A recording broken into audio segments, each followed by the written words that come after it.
convention cycle. It is a thorough process that starts way back last year when they first sent out the call, that culminates in June when there's a state convention and we elect a new chairman and all the officers in Atlanta to lead the party for the next 2 years. But in between then and now, we have to do this from the bottom up process, and that's what we're going to be doing first here in our county, Chatham County, starting off with our county convention. If you want to go ahead and go to the slides, y'all are going to hear me while y'all see slides coming up on your screen. And again, when you have a chance, if you have a question or something, please type it in, and then she'll try to stop me so I can try to answer the questions as best I can. We're working on that.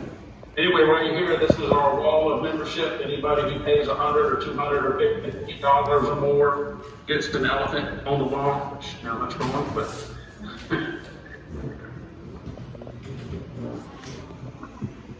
all right, 2021 convention cycle chart. You can go to the next one.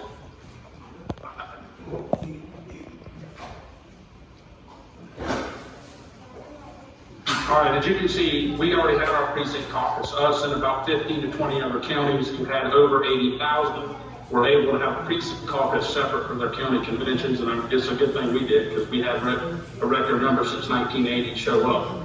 So at that, we elected our precinct chairs and secretary and our delegates and alternates for the county convention based on our allocation, and we had one person for every 50 Trump votes in a particular precinct, which we have over 100 precincts made up throughout the 8 districts.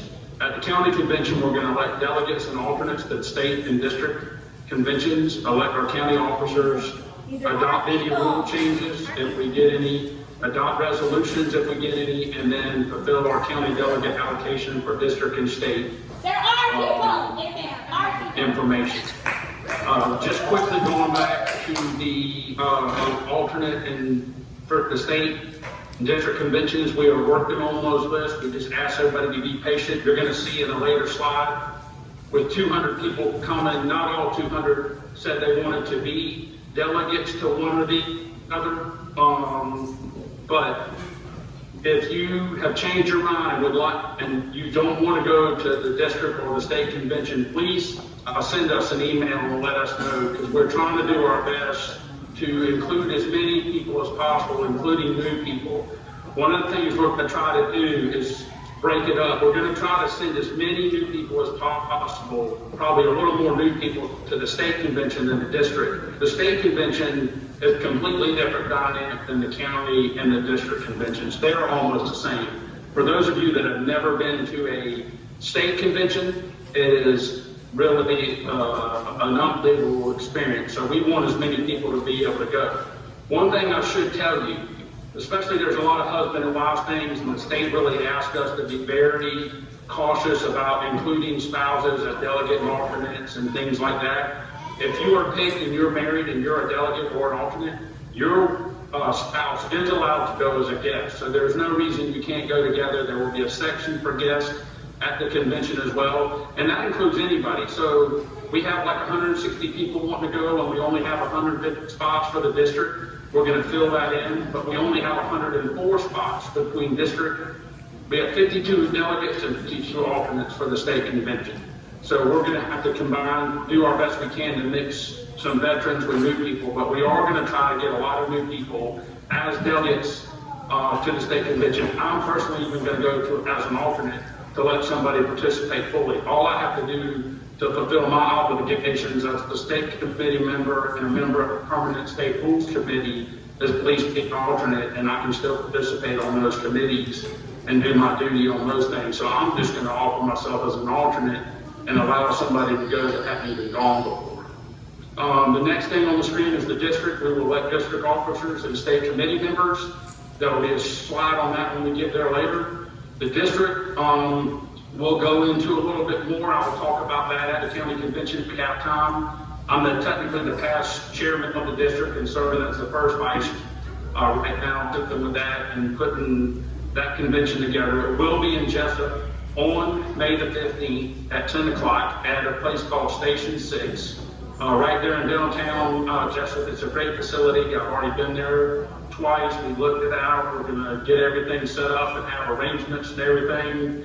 But it's going to be a great facility, and we hope to have a good time, and we're going to try to get as many new people to experience that as well. Same thing at the district convention. We're going to adopt rules and we're going to adopt resolutions, and then we do any other needed business as well for that.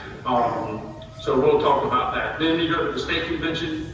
As I mentioned, we're going to elect state party officers, and we're going to do rules, resolutions, and other needed business as well. I will tell you, this being an election year, we're going to have a lot of candidates who are going to be announcing between now and June who are running for statewide offices, and like Senate and governor and lieutenant governor. All those people will be there. Just meet and greet all of you that can go. So even if you don't go as a delegate or an alternate, I encourage you to participate and work with us, and we'll get as many people there as guests as possible so that we can do that. Sorry, I've got a question. How do you go about submitting a resolution? If you go back to your email, as Don mentioned, a lot of people didn't read the email early. The original email sent to everybody congratulating you on being a delegate was sent on April 2nd. There is instructions in there with the chairman, who I believe is David Little, and his email is in there. And if you have a suggestion for a resolution, please get it to him by this weekend so the committee can meet. We would like to have all this stuff done before that Saturday so people can be aware of that. We will publish any rule changes or any resolutions probably Thursday or Friday before the convention. You will get an email with that stuff, so you have time to read over all that before you get there. That's one of the reasons we're asking that we have these deadlines and these timelines to do stuff, because everybody's volunteering, and a lot of us are been here 3 and 4 nights every week after work at 5:30 or 6 to 9 or 10. So please get your resolutions in. What is a resolution example? Somebody asked what is a resolution. For instance, let's say you support something like pro-life, or let's say you don't think the election reforms went far enough or something. You create a resolution to ask the Chatham County Republican Party to ask the district and the state to pursue something based on what the core values are of the Republican Party. And it can be any issue. And when it's brought up, then there's debate on the floor, because not every resolution is 100% agreed upon. Everybody has their own beliefs and set of principles. And one of the things I like to recommend to people that I want to tell you, there's a lot of dissension, but I go back to my favorite president practically before Trump, which was Ronald Reagan. He said, any Republican that I agree with 80% of the time is not my enemy. And we've got to remember that. There is a true adversary enemy, and it's none of us right now within this party and any of you. The other enemy, the real enemy, is the Communist Party on the outside, and the people sitting in the White House and controlling Congress, and what they're trying to push on us and take away our guns and take away our rights and First Amendment. So we need to remember that. We all need to come together as a team. We've got somebody that we need to be working against, and we need to quit working against each other. You go to the next one.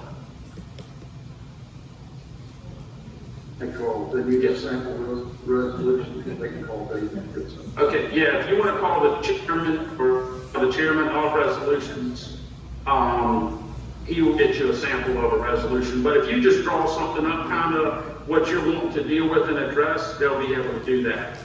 Some of these are highlights. Some of y'all have read the rules or had copies. I know some people have looked over all this. These are just points about prior to the convention. The chairman will establish committee chairs, which he's already done, and we put that out there when we sent the email. Any county holding a precinct before April 17th, at least 10 days notice, which we did that. We actually beat the 10 days notice by 6 days. We put one out on April the 2nd instead of waiting until technically almost today, which is 10 days out. We went ahead and sent ours out early as soon as we got all our work done and sent to the state, and we got it back. We went ahead and sent our email out, because I will tell you all, there are confusing things in the rules. One rule says you have to have something done 5 days after the convention, and another rule says you got to do it with 10 days of the convention, and then something else, you have to do it 10 days before the convention, and some of those things cross and intersect, and they actually are in conflict. So we have to do a lot of maneuvering and managing to try to stay within what they're asking us to do as much as possible. Item 3, we'll make sure that every copy, when you get there that day, you will have a copy of all the delegates and alternates recommended by the nominating committee for the district and the state convention. You will have an agenda, and you will receive a copy of the standing convention rules. The county chairman shall also provide, or I'm sure there's a copy, I know we talked about that actually at the precinct meeting, but we will have a copy of the original state call. I know we put that out, and it'll be on the website, our Facebook page as well. And you can move to the next one. The call approved for state executive committee. Yes, sir, the question. Delegate Info for purposes of running first, they're asking for what?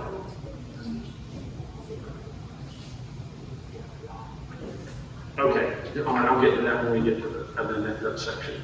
The convention chairman will appoint a parliamentarian. There will be an invocation. We'll do a pledge like we did at the other thing. While this is going on in registration, again, I must emphasize, you need to be there in line within a clock. If you're not in line, you cannot get in the building. That is, no, the door closes at 10. We're going to start at around 9. But if you're not in line by 10 o'clock, the doors will be closed. You have to be in line or you can't get in. The credentials committee, as in the precinct caucus meeting, as I made y'all aware when we were doing that, we cannot start official convention business until the credentials committee gives their report, and we're going to talk about that a little bit more in a little while. We're going to let the chairman of credentials talk about that. You can go to the next slide.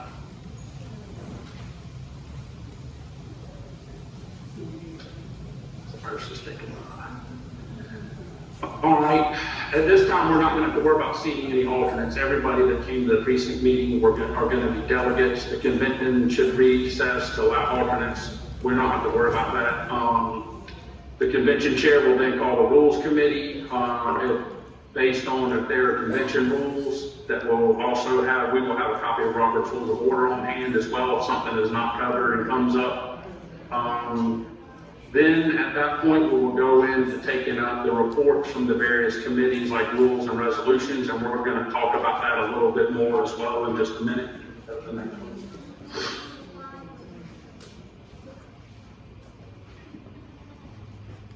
It's just taking us a little second for the slides to move to the next thing. The rules committee, which I'm chairman of, nobody's really, but one person said they had any interest in helping. There are a few things we're looking at to update in our rules. I know it's a mucky thing, but it is important that we try to do and look through one or two things I've noticed where there's a conflict in the date on some things that we need to try to clarify and fix some wording and language. So we're going to be doing that. The nominating committee will make their presentation to the body. Each of these are going to be taken up in an order specified by the agenda, by the convention chairman. Only delegates from, well, that's the district stuff, so that doesn't matter. District alternates, delegates and alternates should not be paired. What that means is, if you're an alternate and somebody else is a delegate, there is not an automatic way that somebody automatically fills somebody else's spot. That's not how it's done. They don't allow pairing of delegates. It has to be done through a process. If 10 people out of the 50 delegates don't show up in Atlanta and there's 20 alternates, there's a process to move 10 people up to the delegate spot. You cannot prearrange or make deals on who to move up. That is strictly against party rules, as you can see there in Rule 910B.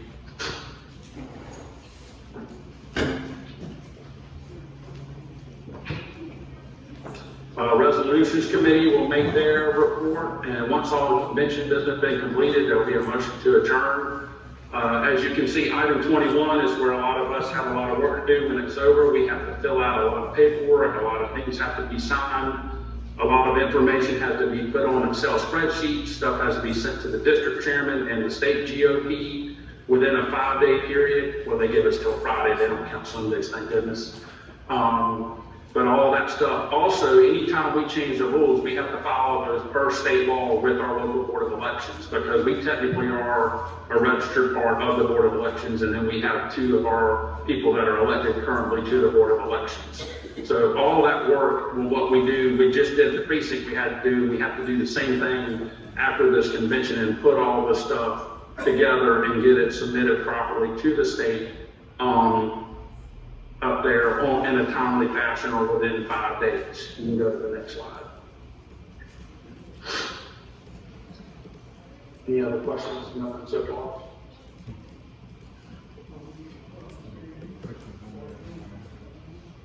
Okay. You can go to the next one. That's the stuff. This thing what we have to have filed.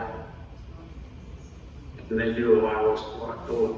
This is just a recap of required convention committees, and we're going to talk about each one of these a little bit. Credentials, and the things that they're responsible for, nominating, rules, resolutions. We also have the other 3 that are suggested, but you really cannot function convention, especially of this size, without having arrangements, registration, and a sergeant at arms. And we're going to talk about each one of those specifically in a minute with other people that with y'all. Okay.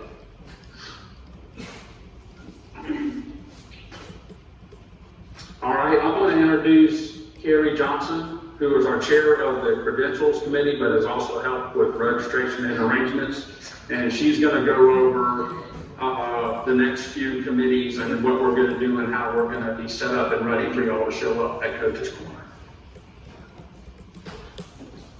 Good evening, everyone. Thank you all so much for tuning in.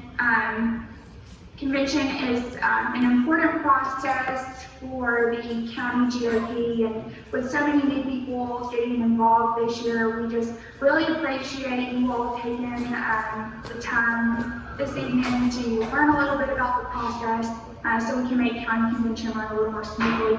The first committee that I want to talk about is Arrangements Committee, and what this is it's basically setting up for the committee, or excuse me, setting up the convention as well as cleaning up afterwards. We normally need 6 to 10 people to help with this committee. I know we did have a question on the chat. Do we still need help filling committees? And the answer is yes. And arrangements is the committee that we need the most help with. The chair of this committee is Ms. Liz Overton. And I do believe her email is in the email that went out on the 2nd, but I'll just give it to you one more time. It's Liz, L-I-S, Overton7@gmail.com. If you're interested in helping serve on this committee, you would just send Ms. Liz an email and let her know. What it entails is getting there probably about 8 a.m. on the morning of convention, helping us set up table and chairs into the appropriate districts.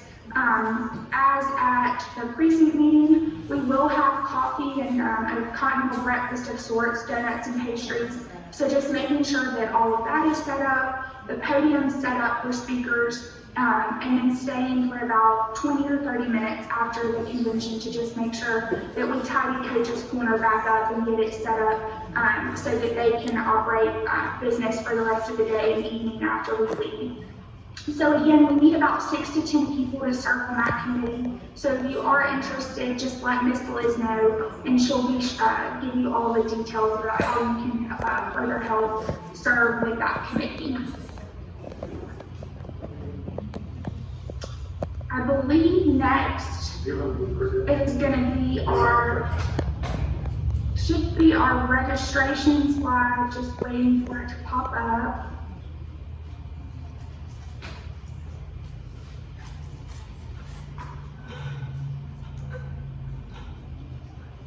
All right, next is the registration committee. And what this is the process for which all of the delegates and alternates register as they come in the door. I do know that this process was a little bit slow at the precinct meeting, and I just want to take the time to thank you all for being patient and working with us that morning.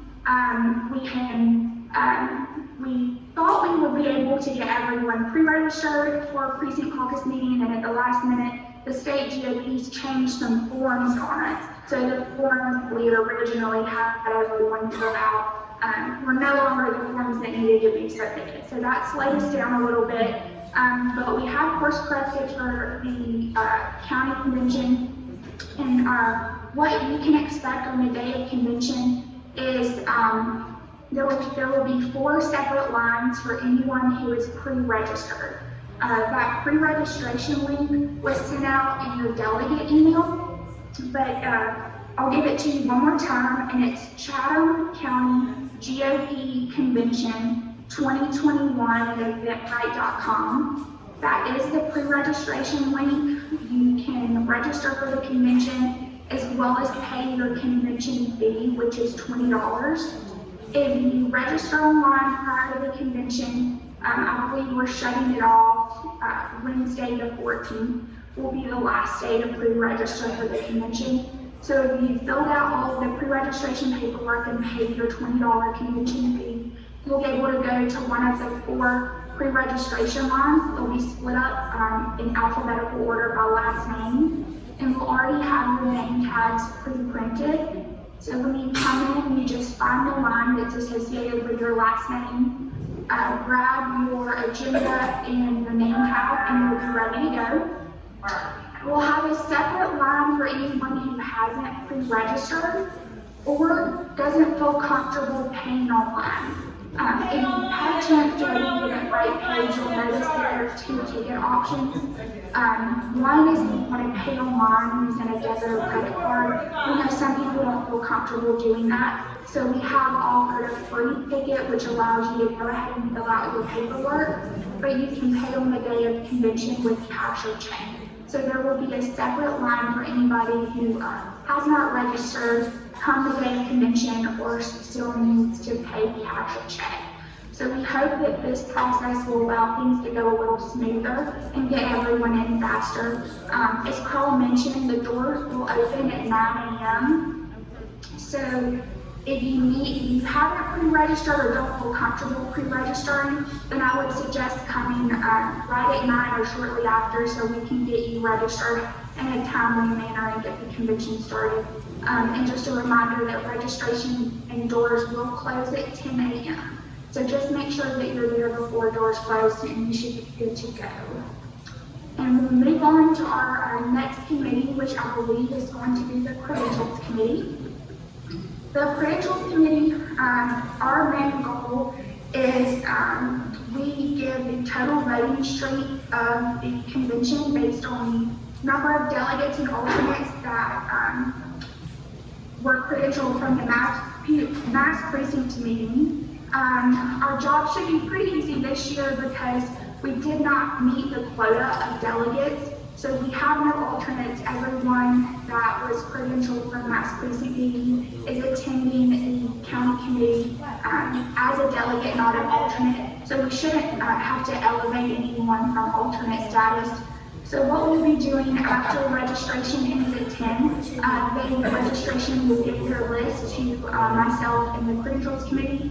We will just double check it for any discrepancies, make sure that we have voter IDs for everyone who is registered, and just make sure that they are properly credentialed. And then we will give our report and the total voting strength of the convention to the convention chair. Before I go on, I know I talked about, the last thing I'll say before I turn it over to someone else, I did mention the county convention fee is $20. You'll notice in the email that there will also be a similar convention fee for district convention. It'll be $25. And again, just like county, that fee is used to go towards paying for the convention. State convention is a little different, and I just wanted to touch on it since we do have so many new people. State convention is a 2-day convention, and it will most likely be in Atlanta, Georgia. They haven't given us a location yet, so that's still up in the air. The state convention fee, however, is normally $125 to $150. So it's a lot more expensive than county or district convention. And then on top of that, you're also responsible for your room and food while you're in Atlanta for 2 nights.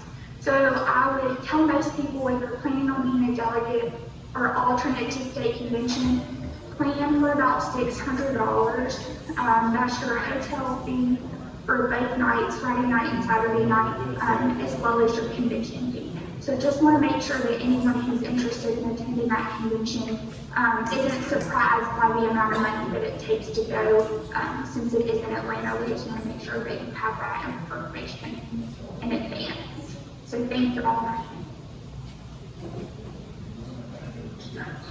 I would like to reiterate that, and I mentioned that a minute ago, that if you have reconsidered and you would not like to be considered an alternate or a delegate, to please just send us an email to let us know to remove you. We are doing our best to include every single person, at least as an alternate and delegate, to one of the 2 conventions in some manner. So we're going to do our best to be as inclusive as possible.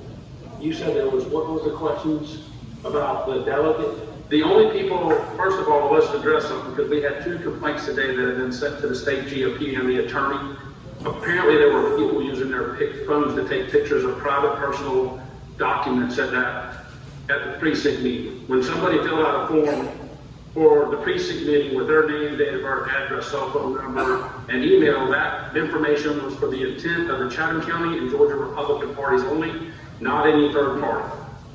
There were pictures being made, and people are already calling and emailing people, and people have complained, why are they getting phone calls and emails from people when information should not have been shared? And they're very upset that their personal information, including their date of birth and full name, have been copied illegally.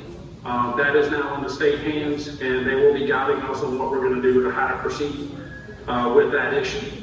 As far as the other stuff goes, when it comes to, we're going to go into nominating now. Chairman Hodges is the outgoing chairman, and customary, the outgoing chairman will serve as the nominating committee chair and help with his committee to select his successor. It's something that we've always done for the most part. It's a participatory thing, and that's the process. You've got a committee, and we're going to move forward with that at the convention. We will elect the delegates and alternates to the convention. And we do have 74 for the district and 52 or 53 for the state. The numbers are running in my head. So we will be going through that process. Again, I just urge you, if you think or have reconsidered that you do not want to go because of finance costs or other conflicts, please let us know. But please be patient. They are working through and trying to do the best they can to make sure we include everybody, especially all the new people and first timers, as much as we possibly can, so you can get the experience of attending a convention. And again, you'll see it states down on number 3, delegates and alternates may not be paired. They are very clear about that. They don't want anything being done or prearranged. And again, if you don't get selected as one or the other, you can always go as a guest and still observe and participate. Well, you can't really participate, but you can watch and still be there and see how things happen and what goes on. So we're going to do the best we can, though, to include everything. And the number 4, delegates and alternates must be resident registered voters in the jurisdiction they are represented, but they are not required to be in attendance at the convention at which they are elected. Can you go to the next? I'm going to introduce our 6th district chairman, Leonard Massey, and he's going to talk a little bit about a couple of the other committees that we're going to be going through and doing at the county convention.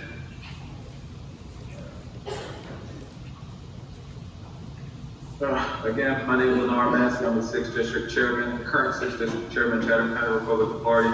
I've been serving as an officer in some role since 2016, where I was first elected as the 3rd Vice Chairman of the party and also served as the Secretary of the party.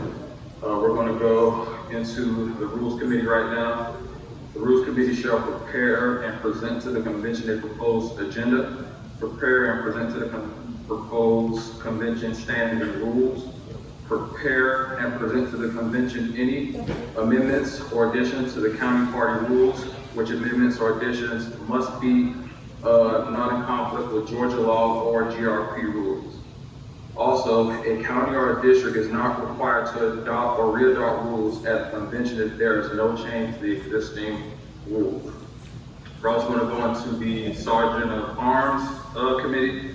The Sergeant of Arms Committee shall assemble prior to the convention to organize, wear an identifying badge or armband, make sure that each delegate is seated within the delegate section, and the alternate delegates, guests, and observers are seated in the areas reserved for them. Prevent unauthorized persons from entering or remaining in the convention floor area that is reserved for delegates during the conduction of convention business. Only delegates and alternatives or alternates are allowed on the main floor of the convention hall, with the exception of the sergeant at arms and the press with press credentials. Assist the chairman in preventing official business from being transacted at the convention while its committees are in session. Assist with the collection and tabulation of any balloting.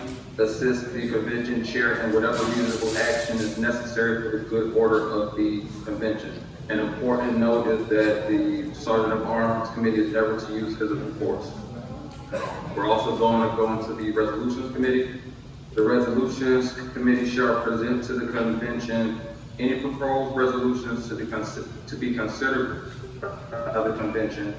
It may be necessary for the committee to meet in advance of the convention in order to give proper consideration of each proposed resolution. And again, if you go to the email that was sent on April the 2nd, it has detailed instructions on how to submit the resolution. If you ask the chairman of the resolution again, he will send you a kind of like a sample resolution for your records for you.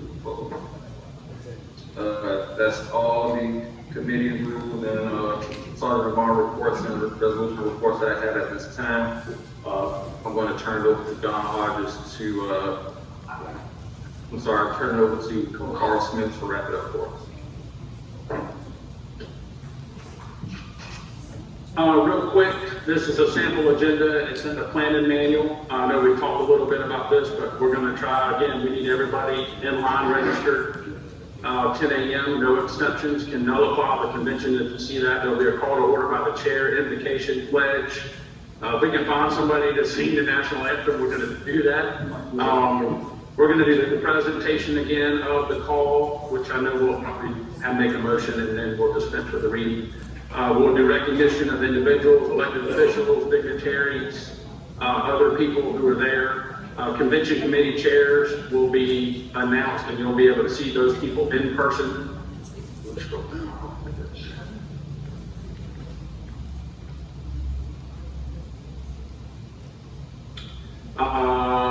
The report from the county chair, the chairman and any other committees that want to make a report. And all this is just going to be done while the credentials committee is getting their report done, because no official convention business can actually take place until the credentials gives their report. We won't need, number 9, we won't need to recess the seat alternate. So when the credentials gives their report, it'll be number 10, which will be the final report. Then we'll vote on the convention agenda. We will elect the convention chair, convention secretary, the chairman will appoint the rules, or the parliamentarian. And then we will go in, we won't have any nomination or rule. All that will be done ahead of the convention. Of this stuff now, everything got done. So we're doing as much as we can before then. We will read, then after that, you will have the different committees will all make their reports, and the nominating committee will give their report after all nominations have been made. The convention will vote on the delegates and alternates as well. Then party rules are adopted. Rules must be filed with the Board of Election, as I mentioned, 30 days after the convention. Is that all for the agenda? And that'll be mine. Here's just an example that came from the call. We do have 54 delegates to the state convention and 54 alternates again. So we have 104 out of about 175 people who have expressed interest in going. So we're going to do the best we can to include all that. And again, I think we're going to work to try to make sure we get a fair number of new people that want to go to Atlanta and participate in that process in there and do the best we can.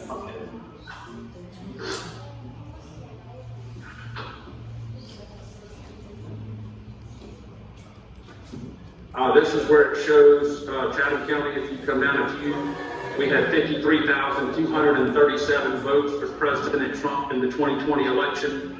And based on the math, we get 72 delegates to the district. And just to reiterate, that Chatham number, the 53,000 votes that President Trump received in Chatham County was 10,000 more votes than he received, over 10,000 more votes that he received in Chatham County in 2020 than he got in 2016. So make no mistake, your Republican Party here in Chatham County, we worked our behind off, several of us knocked on over 10,000 doors, made phone calls, and did a lot of work, and we did the best we could to get him and other Republicans elected. And many of us in here, including Carrie, Jacqueline, spent till 1 and 2 o'clock in the morning sometimes at the Board of Elections trying to make sure everything was done. Many of us were in the room with lawyers and other people doing the best we could to try to keep track of as much stuff as possible. And some of that is still being worked on. And as soon as the convention cycle is over, we have our first county committee meeting based for the rules in July. We're going to discuss some of the things that we're going to work on, especially with all the new people. If you're interested in helping, there are some things that we're going to be able to do to, I think, effectively make an impact on the Board of Elections and do some investigating on some stuff that hasn't been thoroughly followed through. Yeah, hang on. We'll go to the next slide and then I'll let you. This last slide, this will be for the district convention. But our first district, when we get there in Jessup, we are allowed to have 11 members that make up the actual state Republican Party. We have 11 state committee members. Or we elect 11 people, 10 people, and the 11th is the chairman that automatically serves on the state GOP committee. And they come together quarterly with the state chairman and the rest of the officers to address issues and stuff throughout it. And you can see right there, Chatham County, or the first district, had over 186,000 votes for President Trump. We were pretty good in the ballpark. As you can see, we are in the upper part of the 14 different districts throughout the state, even though we are a red district. We have 2 blue counties, which is Liberty and Chatham, and most of the other counties are significantly Republican, except for Chatham and Liberty County. Carrie's going to talk a little bit about, she's going to talk a little bit about the Board of Election and the other stuff. Hi everyone. Since Carl brought up the Board of Elections and everything that the Chatham County Party did during both the general election and throughout the recount and runoff, I just wanted to give a little bit of a further synopsis. I am chair of the Standing on Republicans, but I'm also headed up the Lawyers for Trump in the Chatham County and surrounding areas throughout the general election. Throughout the runoff and the recount process, we did have 2 attorneys in town from the Trump team. We spent those 2 weeks at the Board of Elections from about 8 to 5 every day. I myself drafted several affidavits on behalf of poll watchers that saw discrepancies in the Savannah area or even into Bryan County. I think we found about a couple of dozen affidavits from what people saw. I also worked with the attorney from the Trump campaign to file about a 10-page memorandum with everything that we saw at the Board of Elections process throughout the recount of both the hand recount and a scanned recount. We put together about a 10-page document that was submitted to the state, the Georgia GOP, the Secretary of State's office, as well as the Trump team. We were sure to keep a very detailed documented list of everything that we saw, from the handling of the ballot to the workers there, how they were trained, any discrepancies that we saw.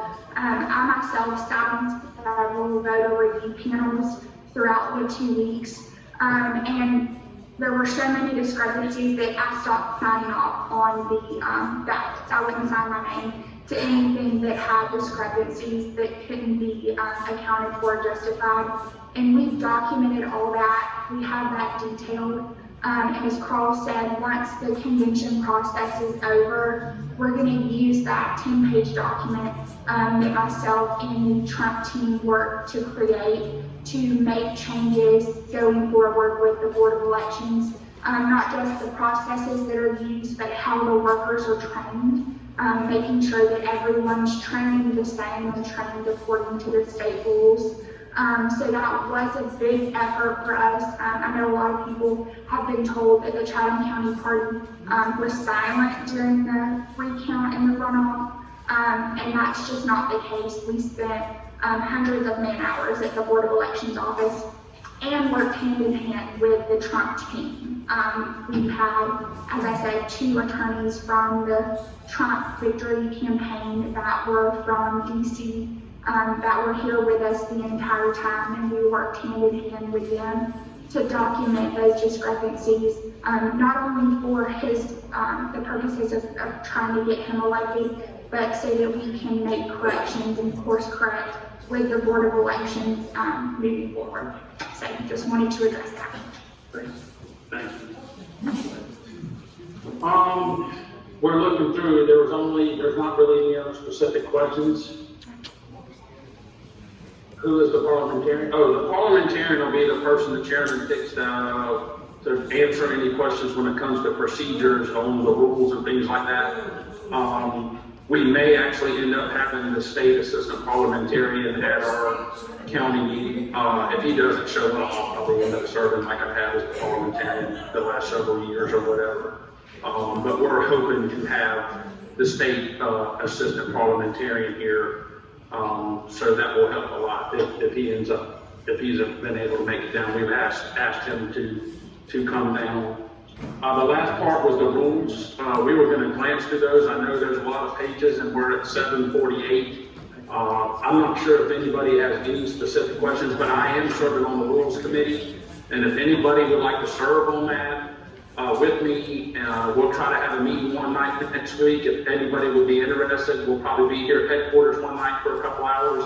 I'll be glad to walk through the rules with everybody and answer any questions on stuff and try to see what we can do to make a few corrections. I've looked at some rules from a couple other counties that have made some changes and updates in the last few years, and we haven't really addressed some of our stuff. So we're going to look at trying to streamline ours and address some things and come more in line with the state GOP rules. There are a couple things I found that are in conflict with state GOP rules, and anytime that happens, the state GOP rules supersede our local party rules, just for clarification, and it works that way. Is there anybody?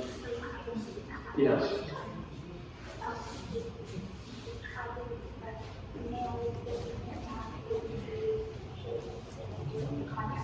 Yes, okay. We did have a snafu when we sent out the first original welcome and congratulations delegate letter. We had about 20 of the 200 and something emails come back. If you still haven't got yours, please get in touch with us. Contact Carrie Johnson, Don Hodges, or myself. All of our emails are in there, so we can make sure if there's any anybody that didn't get their information. I can assure you, if you didn't get something that was not intentional, there's been inferences by outside interest groups and third parties that somehow people were intentionally removed or omitted, and that's just blatantly false and another misleading statement that's continuing to try to divide and disrupt the progress of the Chatham County Republican Party. Does anybody have any questions on the rules? We will have them posted on Facebook, and we'll actually send a link when we do the next update for the convention. We'll put the rules in there as well. So we'll do that. I'm sure some people have already gotten, a lot of people have had a copy. There was one question about the district stuff with the district chairman. Chairman Hodges and myself made it pretty clear at the precinct meeting. We instructed everybody the customary process of how the Chatham County Party elects its district chairman. We have in numerous years, since I've been here for 20 years, we have always had a recess during our county convention to let all the districts get together The precinct chairs vote to elect the district chair, but we still like to have all the members of those districts there because some people may have an input. Somebody who's not a precinct chair may want to be the district chair. Everybody should be given a fair opportunity to have that. You cannot just call meetings within 48 hours and not notify the party and operate outside the rules of the party and the boundaries and not notify anybody and try to have meetings. Some people have already called, they were upset that people were trying to have meetings and they couldn't be there because they already have previous obligations and they were given 48 hours notice to be somewhere. That's not how we operate. We are a transparent, open party. We follow the rules. We have elected district chairmen for the last 20 years at our county conventions, and we're not changing the way we do business because somebody interprets a rule a different way than the way we've interpreted it. As I mentioned, the state parliamentarian gave me a ruling and said that we are doing it the correct way, and we have done it that way, and there's nothing wrong with the way we've been doing it. Delegate info for anyone running for CCRP office. The rules are very clear. You have to be a declared candidate if you want any information, the information about the delegate list. The only thing we're required to do for our rules is give you a first and a last name of the delegates, and we can do that. If you are a declared candidate for the office, then you can submit it and you can follow the state rules. There is a disclosure form that you will sign to receive that private information. And again, this goes back to why people are upset that their information was photographed and people have been using it by a third party and contacting people inappropriately to try to do stuff. That is not the way we do business. That is not proper. There are several people that are upset that people have their information right now. And again, I turned it over to the state Republican Party for them to handle with their attorney on how we're going to address that going down the line and figure out what we can do about that. Any other questions on there? We're just going to give it a minute or two if anybody has any questions. Because we are right at the 1 hour mark. Anyway, we got cut off, but this is our wall of membership. If you donate 100 or 250 bucks, you get an elephant on the wall, and with a star, and you get your own individual badge that you may have seen some people wear, and then you get a star for every year that you're a member and all that. And even a lot of our elected officials like Ron Stevens, Congressman Carter are members. I'll just rip that off, but that's my elephant that's got stars going back to 2008. So you can get you a star and put that on the wall. We're still looking for a new location because we're not sure how long we're going to be here. I had one suggestion from the mass precinct meeting, and we're following up on that. But if anybody knows any place that we might be able to get a very inexpensive or even donated facility sometime in the next 6 months, because we really have let me explain how we always operate. We get through the district convention, because a lot of people have been asking me for all the precinct stuff and even voter votes. And a lot of people are trying to put the cart before the horse, and I know a lot of people are new and energized. We have to get through the convention process with the county and the district. As soon as the district convention is over, we can focus on starting to work with all the precincts. We have access to the voter data information for every precinct in Chatham County. We can download that data. Some of it's sensitive, so people have to sign disclosure forms, and we can get that stuff, and we can start building out the precincts. Even precincts that nobody showed up on Saturday a couple weeks ago, we can get information and start reaching out to those people to actually build up those precincts as well. We have a plan in place already how to build block captains, neighborhood captains, all the way through the precinct chairs through the district. So we know where we're going to go. We know how to do this. We're going to have all that information. We will start meeting with everybody. And then as soon as we have our first new county committee meeting in July per the rules, a lot of this stuff's going to come together, and we're going to break out into subcommittees, and people are going to get to learn a lot of information and get stuff.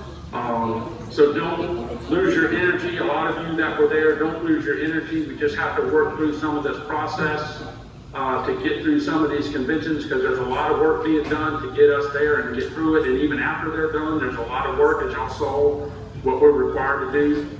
So keep your energy, keep your excitement. We're ready to get to work. We have a lot of stuff. We have a lot of elections in 2022, and we need everybody's help.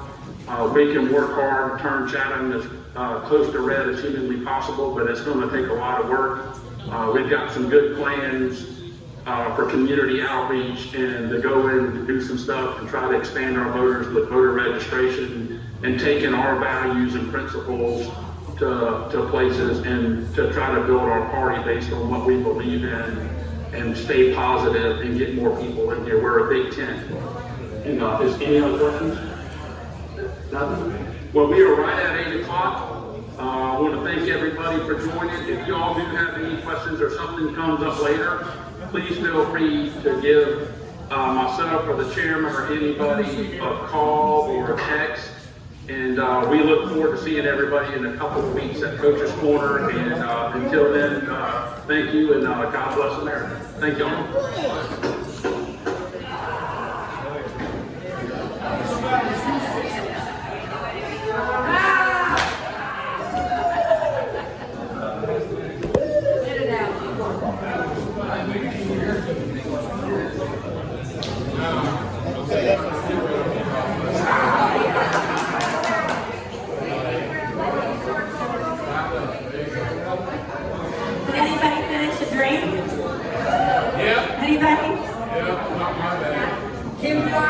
Was that awesome or what? Did we get a lot of good stuff? On public record?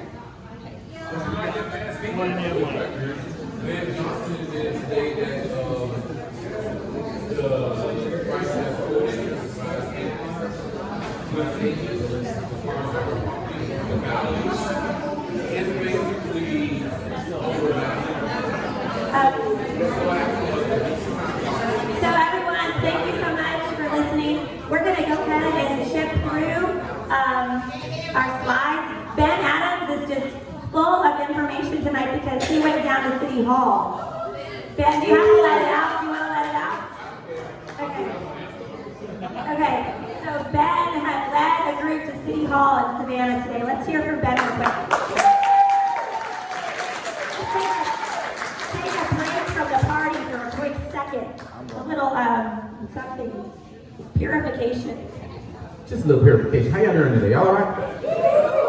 I'm going to make this quick because this was a very eventful Thursday. I'm ready for Friday. A lot of stuff happened with the Weeping Time property. I don't even want to talk about that. They're still going through the ringer with that. But I heard today, admittedly from Van Johnson, that all of our properties, right? You know, we get our property and it's tax assessed and it says that it's worth a certain amount of money. Well, essentially, they're kind of like tripling that to tax us. So they're saying like, okay, there was a piece of property that was valued at $1.5 million. And he was like, oh yeah, let's only value that for tax purposes. Like, it's not really worth that. That's sort of the retail value. I was like, whoa, hold on. And this is on YouTube, by the way. This was on the meeting, so you can definitely go back and see it. But it hit me that, dang, man. You just told me that a piece of property that was valued at $1.5 million for tax purposes was worth $500,000? And you're doing this across the city?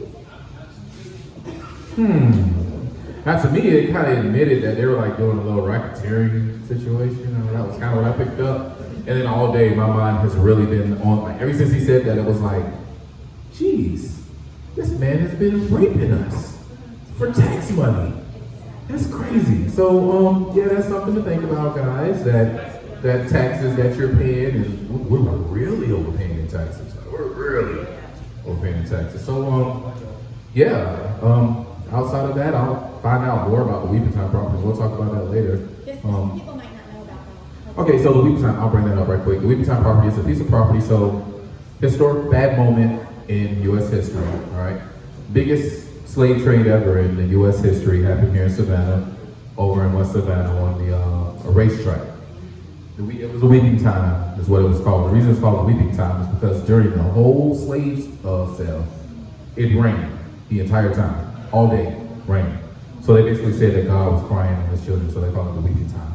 Anyway, they built some homes on it. Bartow Homes stood there for a long time. They tore it down. It's just been vacant property. Well, the Salvation Army is doing some hanky-panky with SCAD and whatnot. You know, SCAD is building up over there where there's